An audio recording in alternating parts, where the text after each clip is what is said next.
বিশ্ববিদ্যালয় কর্তৃপক্ষ অথবা ছাত্রদের কোনো ধরনের একটা গোলমাল লাগিয়ে দেওয়ার একটা অপচেষ্টাও আমরা অবগত ছিলাম। উভয় পক্ষকে যতগুলো পক্ষ আছে তারা যেন রাকসু আসন্ন এটা যথাসময়ে হয় এবং এই ব্যাপারে সর্বোচ্চ ধৈর্য এবং তাদের সহযোগিতা কামনা করছি। গতকাল আমাদের ক্যাম্পাসে যে একটা অপ্রীতিকর ঘটনা ঘটেছে তারই পরিপ্রেক্ষিতেই বিশ্ববিদ্যালয়ের সার্বিক পরিস্থিতি এটা পর্যালোচনার জন্যই আমাদের আজকের সিন্ডিকেট সভা ছিল এবং এখানে বিশ্ববিদ্যালয়ের পরিস্থিতির ভিতরে যতগুলো এজেন্ডা আছে সবগুলো এখানে আলোচিত হয়েছে।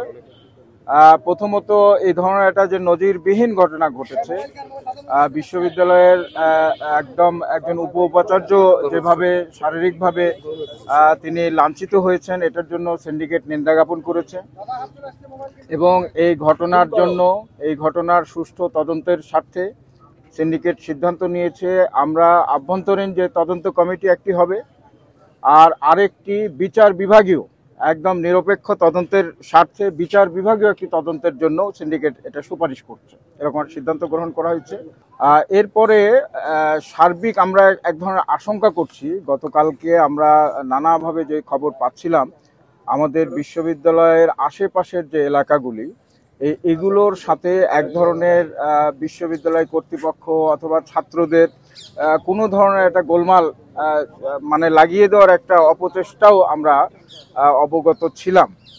তো এই বিষয়টার জন্য আমরা একটি শক্তিশালী একটি কমিটি গঠন করেছি, আমরা লিয়াজো কমিটি। এটা বিশ্ববিদ্যালয়ের আশেপাশের এলাকাবাসী ছাত্র সবার মধ্যে যেন সৌহার্দ্য পরিবেশ বজায় থাকে এই পর্যায়ে কমিটিতে কাজ করবে। এরপরে একটি গুরুত্বপূর্ণ ইস্যু আমাদের রাকসু নির্বাচন। তো রাকসু নির্বাচন আমরা আশা করছি যথাসময়ে হবে। এখন পর্যন্ত আমাদের ছাত্র শিক্ষক কর্মকর্তা যারা রাকসুর সাথে সংশ্লিষ্ট আছেন তারা আজকে একটা কর্মসূচি তারা পালন করেছেন, কিন্তু রাকসুর কার্যক্রমকে তারা আওতামুক্ত রেখেই কাজ করেছেন, এটা আমরা অত্যন্ত আশাবাদী এবং রাকসুর সাথে সংশ্লিষ্ট সকল পক্ষকে ছাত্র সহ সকলের প্রতি সিন্ডিকেট থেকে এই রাকসুর ব্যাপারে সিদ্ধান্ত দেওয়ার কিছু নাই। কারণ হলো যে ওটা একটা পৃথক বডি, স্বতন্ত্রভাবে কাজ করছেন, আমাদের এখানে সিদ্ধান্ত নেওয়ার কিছু থাকে না।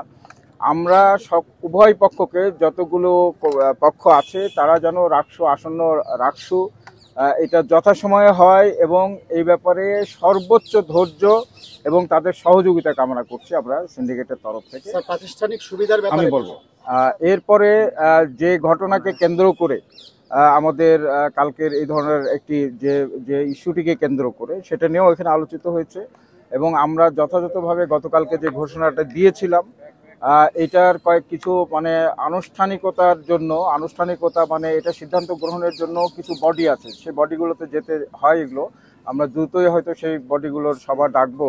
আমরা গতকালকে যে ঘোষণাটি দিয়েছি যে এটা স্থগিত করা হয়েছে সেই বিষয়টি আমরা সিন্ডিকেটকে রিপোর্ট করেছি এবং সিন্ডিকেট আমাদের এই সিদ্ধান্তের প্রতি সমর্থন জ্ঞাপন করেছে। সুতরাং এটার ব্যাপারে আমরা যথাযথ যে নিয়ম যে বডিগুলো আছে সেগুলো নিয়ে চূড়ান্ত আমরা একটা ঘোষণা আসবে। বিশ্ববিদ্যালয়ের স্টাফদের সন্তানদের ভর্তির যে বিষয়টা, তো সেইটা ভর্তির কার্যক্রমটা শুরু হওয়ার কথা ছিল আজ থেকে, তো এটা গতকাল রাতেই ভাইস চ্যান্সেলর স্যার বলে এটা স্থগিত করেছেন। এটা আপাতত স্থগিত, এটা আমরা শুরু করছি না। আমাদের ওই সংশ্লিষ্ট বডিগুলোতে আবারও পুনরায় ব্যাপারে আলোচনা হয়ে সকল পক্ষের সাথে যে আমরা কালকে যে ধরনের নিরাপত্তাহীন হয়ে পড়েছিলাম এবং আমাদের ছাত্ররা আমরা কালকে কোনোভাবেই আইন শৃঙ্খলা রক্ষাকারী কোনো ধরনের বাহিনীকে আমরা আমন্ত্রণ জানাইনি, ছাত্রদের মুখোমুখি তাদেরকে দাঁড় করতে পারিনি।